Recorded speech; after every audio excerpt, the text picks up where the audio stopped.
السلام علیکم ورحمۃ اللہ وبرکاتہ۔ 8ویں جماعت کا آج سبق نمبر 4 الطاف حسین حالی کی نظم نعت ہے، اور سب سے پہلا ہے نعت کسے کہتے ہیں؟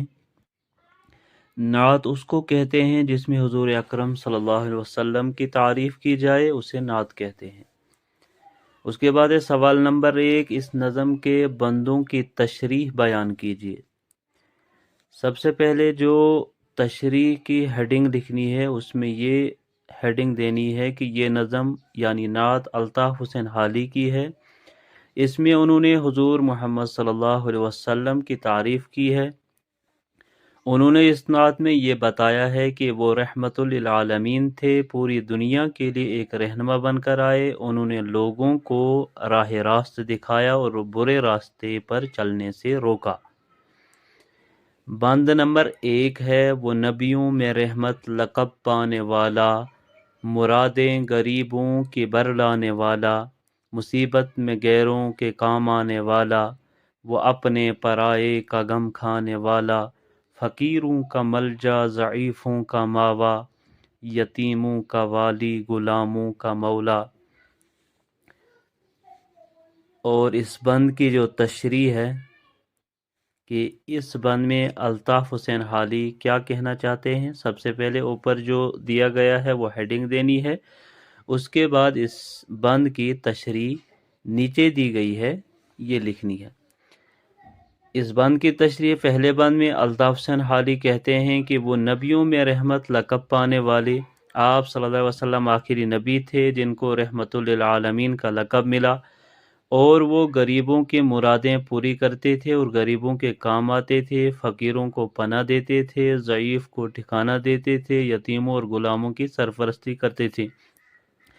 الغرض اس پورے بند کا مطلب یہ ہے کہ نبی کریم صلی اللہ علیہ وسلم چاہے وہ اپنا ہو یا پرایا، دونوں کی مدد کرتے تھے۔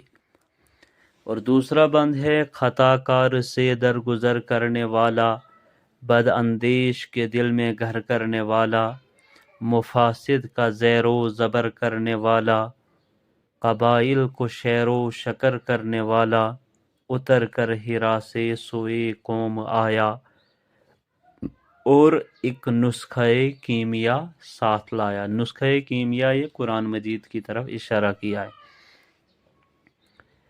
اس کی تشریح ہے، دوسرے بند کی جو تشریح ہے، اس میں الطاف حسین حالی اس طرح کہتے ہیں کہ اگر کسی نے کوئی خطا کی ہو تو اس کو معاف فرما دیتے، اور اگر کوئی شخص بد اندیش ہوتا یا برا چاہنے والا ہوتا، اس کے دل میں وہ اپنے لیے جگہ بناتے تھے۔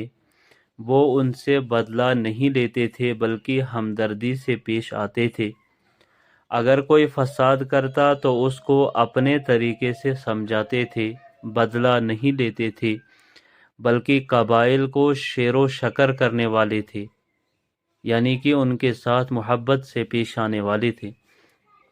غار ہرا میں جہاں وہ اللہ پاک کی عبادت کرتے تھے، وہاں پر ہی قرآن کریم کی وحی نازل ہوئی، اور وہ اس کو ہمارے لیے لے کر آئے اور ہمیں راہ راست پر چلنے کی دعوت دی۔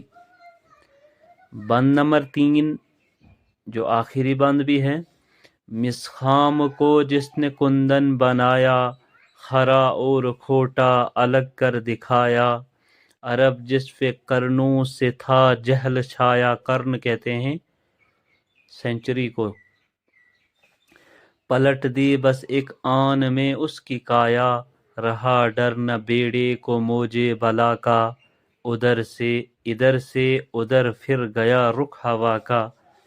اس کی تشریح ہے تیسرے بند کی، اس میں اس طرح کہتے ہیں کہ نبی کریم صلی اللہ علیہ وسلم ہمارے لیے رحمت بن کے آئے۔ اس سے پہلے یہ دنیا ایک جہالت میں پڑی ہوئی تھی اور لوگوں کو اچھے برے کی تمیز نہیں تھی۔ انہوں نے برے اور اچھے کو الگ کر کے دکھایا اور یہ بتایا کہ اچھا کیا ہے اور برا کیا ہے۔ عرب جو صدیوں سے، قرن کہتے ہیں صدیاں، سینچری، صدیوں سے جہالت میں پڑی ہوئی تھی، اس کو راہ راست دکھایا۔ مثال کے طور پر جیسے بچوں کو پہلے زندہ درگور کیا جاتا تھا، آخری مصرعے میں وہ اس طرح کہتے ہیں کہ کشتی کو ہمیشہ سمندر کی تیز و تند لہروں سے ڈر لگتا ہے، لیکن آپ صلی اللہ علیہ وسلم نے اس کا رخ تبدیل کر دیا، یعنی جو قوم پہلے برائیوں کے دلدل میں پھنسی ہوئی تھی، اب ان کو دین اسلام کا راستہ دکھایا۔ اور یہ تھا آج کا ہمارا ٹاپک، جس میں ہم نے الطاف حسین حالی کے نعت کی تشریح پڑھی ہے۔ کل انشاءاللہ اس کے سوال و جواب پڑھیں گے۔ ملتے ہیں اب اگلے سبق میں، تب تک کے لیے اللہ حافظ۔